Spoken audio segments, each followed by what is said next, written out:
এই বর্ষায় আলুর এই স্ন্যাক্স খুব সহজেই বানিয়ে নেওয়া যেতে পারে। তার জন্য নিয়েছি 3টে আলু। এখন আলুগুলোকে প্রথমে খোসা ছাড়িয়ে নেব, তারপর ছোট ছোট টুকরো করে আলুগুলোকে কেটে নিতে হবে। নমস্কার বন্ধুরা, হেসেল বনলক্ষ্মীতে আপনাদের সকলকে স্বাগত। এরকম ছোট ছোট টুকরো করে আলুগুলো কেটে নিয়ে ভালো করে ধুয়ে নিলাম। এখন সেদ্ধ করার জন্য আলু কটাকে একটা কুকারের মধ্যে ভরে নিচ্ছি। একটা সিটি দিয়ে জলটা ঝরিয়ে নিতে হবে, যাতে খুব বেশি সেদ্ধ হয়ে না যায়। পরিমাণ মতো জল দিয়ে একটা সিটি দিয়ে নেব, তারপর গ্যাস বন্ধ করে কুকারের প্রেসার ছাড়িয়ে সমস্ত জলটা ছেঁকে নিতে হবে। একটা সিটি পড়ে যাওয়ার পর প্রেসারটা ছাড়িয়ে দিয়েছি কুকারের, সম্পূর্ণ জলটা ছেঁকে নিতে হবে। এখন একটা বাটিতে নিয়ে নিচ্ছি চায়ের কাপের 1 কাপ পরিমাণ বেসন, দিচ্ছি 1/2 চামচ কালো জিরে, ছোটো চামচে 1/4 চামচ জোয়ান, অল্প হিং, পরিমাণ মতো লবণ, 4টে কাঁচা লঙ্কা কুচি, একটু বেশি করে ধনেপাতা কুচি।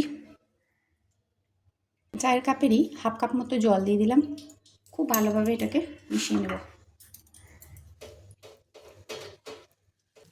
আর একটু ভালো করে ফেটিয়ে নিতে হবে। হাতে একটু সময় নিয়ে খুব ভালো করে এটাকে ফেটিয়ে নিতে হবে।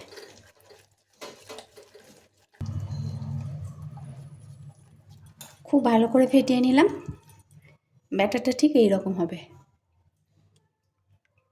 এরকম পুরো ব্যাটার বানাতে হবে। এখন এই সেদ্ধ করা আলুগুলো এর মধ্যে দিয়ে দিচ্ছি। গরম গরম আলুই দিতে হবে। আলুটা যেহেতু গরম, তাই হাত দিয়ে মাখা সম্ভব নয়। চামচের সাহায্যে খুব ভালো করে মিশিয়ে নিচ্ছি। খুব ভালোভাবে বেসনের সাথে আলুগুলোকে মিশিয়ে নিতে হবে।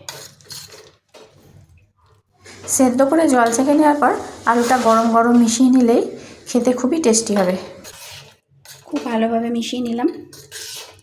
মিশ্রণটা ঠিক এইরকম হবে। এখন কড়াই গরম করে কড়াই দিচ্ছি সাদা তেল। তেলটা খুব ভালোভাবে গরম হওয়ার পর এবার একটু করে নিয়ে পকোড়ার আকারে এভাবে ছেড়ে দিচ্ছি।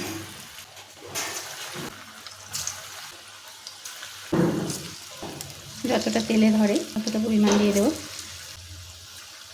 লো ফ্লেমে ভেজে নিতে হবে।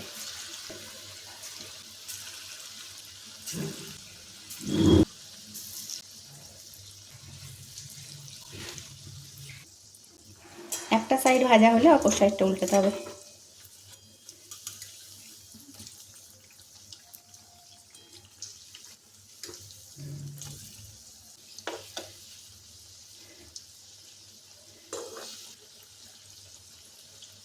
রেসিপি ভালো লাগলে প্লিজ লাইক শেয়ার কমেন্ট করবেন। আর যে সকল নতুন বন্ধুরা রেসিপিটা দেখছেন তাদের যদি ভালো লেগে থাকে তো চ্যানেলটিকে সাবস্ক্রাইব করে পাশে থাকা বেল আইকন অবশ্যই প্রেস করে দেবেন। তাতে আমার নতুন ছাড়া ভিডিও নোটিফিকেশান আপনাদের মোবাইলে আগেই পৌঁছে যাবে। কিছুক্ষণ লো ফ্লেমে ভাজার পর গ্যাসের ফ্লেম বাড়িয়ে দিলাম। এখন হাই ফ্লেমে ভেজে নিতে হবে, না হলে কিন্তু তেল টানবে। উল্টে পাল্টে বেশ কালার ধরা অবধি ভেজে নেব। ওপর থেকে ক্রিসপি, ভিতর থেকে সফট। এই পকোড়া দুর্দান্ত স্বাদের হয়। সন্ধ্যের সময় এই বর্ষার দিনে চায়ের সাথে জমে যাবে। মুড়ি দিয়েও খেতে ভালো লাগে, এমনকি বর্ষার দিনে খিচুড়ির সাথেও ভালো লাগে। যতক্ষণ না মুচমুচে হয় ততক্ষণ এটা ভেজে নিতে হবে। এরকম কালার ধরা অবধি ভাজতে হবে।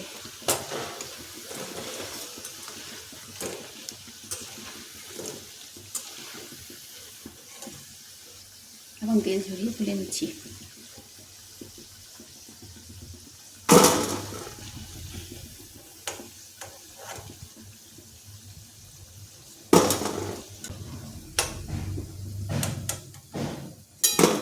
এখন বাকি পকোড়াগুলো ছেড়ে দিচ্ছি।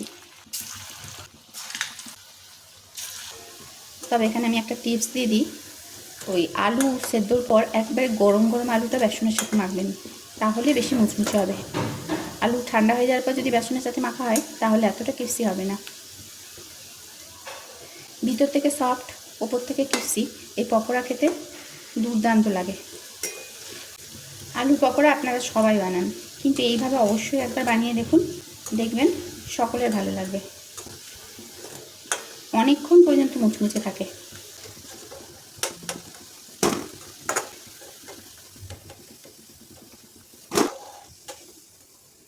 আলুর পকোড়াগুলো ভাজা হয়ে গেল।